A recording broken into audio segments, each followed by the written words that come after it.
Welcome back, folks. Again, producing remotely, we're honored to be joined once again. Last time he was in the studio, now he's with us remotely. Bill Sproule. William Sproule is Executive Secretary Treasurer, Eastern Atlantic States Regional Council of Carpenters. Good to see you. Good to see you, Stephen. Thanks for having me on the show. Our pleasure. Bill, do us a favor. Union carpenters, most significant impact on union carpenters of COVID-19?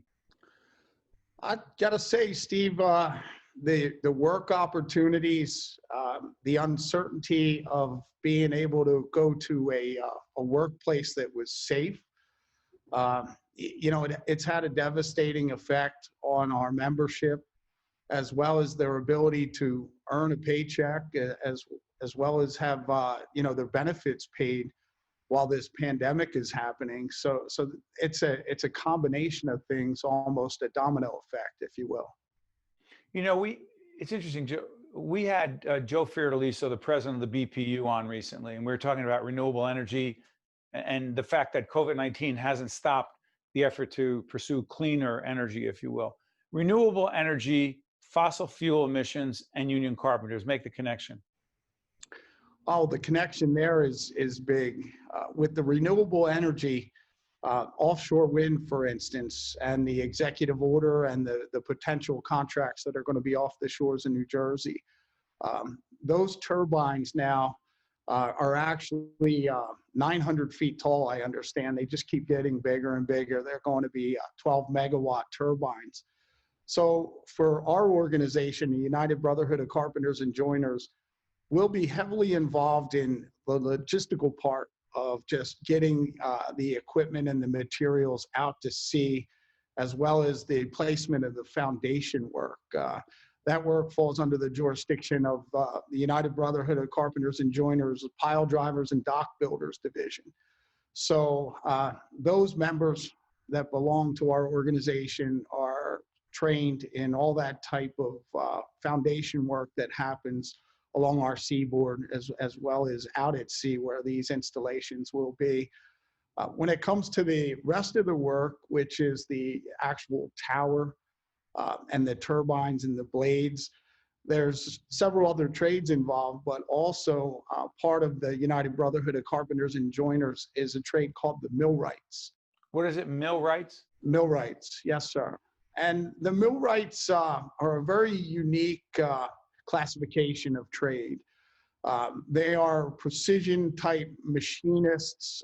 They do precision bolting, precision rigging, things of that nature. So you'll find millwrights working in nuclear power plants, warehouse distribution centers with conveyor systems and things of that nature, all kinds of mechanical components, including turbines. With the nuclear power plants, they have turbines. And obviously with the wind turbines, the millwrights are heavily involved in the actual erection and setting up of those systems, along with other crafts as well. You'll have iron workers, operating engineers, electricians, etc. Real quick, Bill, sorry for interrupting. Work has not stopped on those initiatives amidst COVID-19? No, those initiatives keep going. The procurement process, as well as the approval processes, just continue to move forward, it seems. I believe I was involved in a few things earlier today, but I did get some calls from some colleagues, as well as a call from the governor's office that there was going to be an announcement about a port that was going to be constructed down in Salem County to actually support the offshore wind operation off the coast of New Jersey, as well as possibly support the other nearby states that are going to have similar types of initiatives. By the way, I want to clarify, we're taping on the 16th of June. A lot of things will be happening around that. The Carpenters, by the way, the Regional Council of Carpenters, 8 states, correct, Bill? We're actually 6 states. The Eastern Atlantic is 6 states, the District of Columbia, and as I mentioned earlier, we now have Puerto Rico as a new territory where we're basically starting from scratch down there. Got it. By the Carpenters, one of the supporters of what we do. Question on this. Give us a short version of this in the time we have. The Carpenters are very much involved in building emergency facilities, correct? Yes, sir. At hospitals? Well, yes, at hospitals, you have to imagine that there was floors that needed to be converted over to COVID-19 floors that may not had originally been set up in that fashion. So, and then you needed some logistical things happening, with the intake of so many patients. So there was work being done at hospitals. There was also temporary testing facilities that were constructed at locations as well as hospitals. And then we had the overflow facilities that, for instance, the Atlantic City Convention Center, the Convention Center up in Edison, and some of the other larger facilities where, thank God, all those beds did not need to be used. Bill, we got a minute left, real quick. Best description you can give of keeping union carpenters safe, as safe as possible when they're out there. Go ahead. What's being done? Steve, we developed in late March, early April, a COVID-19 preparedness qualification.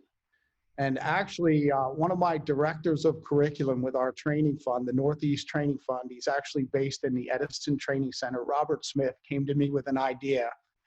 And there was so much information coming out from the CDC, from OSHA, from contractors associations on how to work safely in this environment that we put together like a 45-slide qualification educational test. Some of the keys are? It's like a 45-slide PowerPoint, but it gives you the basics on how to be safe, keep your coworkers safe, and make sure that you return safe home every night and keep your family safe while you're out working with this dangerous disease that's amongst the general public. And we've got thousands of members that have taken this already, and we continue to push our members and our apprentices to continue to get this qualification as one of their credentials. Bill Sproule, I want to thank you for joining us. To you and your men and women out there and in the offices, stay safe and be well. Thanks so much, Bill. Thank you, Steve. Have a great day and be safe. Good to see you. Same here. I'm Steve Adubato. Catch you next time. State of Affairs with Steve Adubato is a production of the CAUCUS Educational Corporation.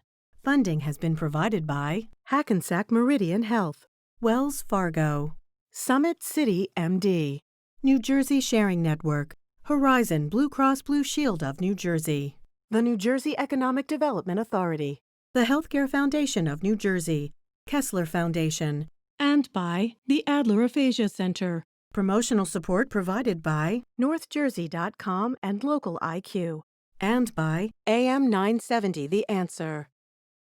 Hello, this is Bob Garrett, CEO of Hackensack Meridian Health. As we see a downward trend in COVID-19 patients, we must continue to take measures to promote good health with safety at the forefront. We've created designated areas for the treatment of COVID-19 patients. We're monitoring the temperature of all patients, visitors, and team members. And we're thoroughly cleaning and sanitizing all facilities.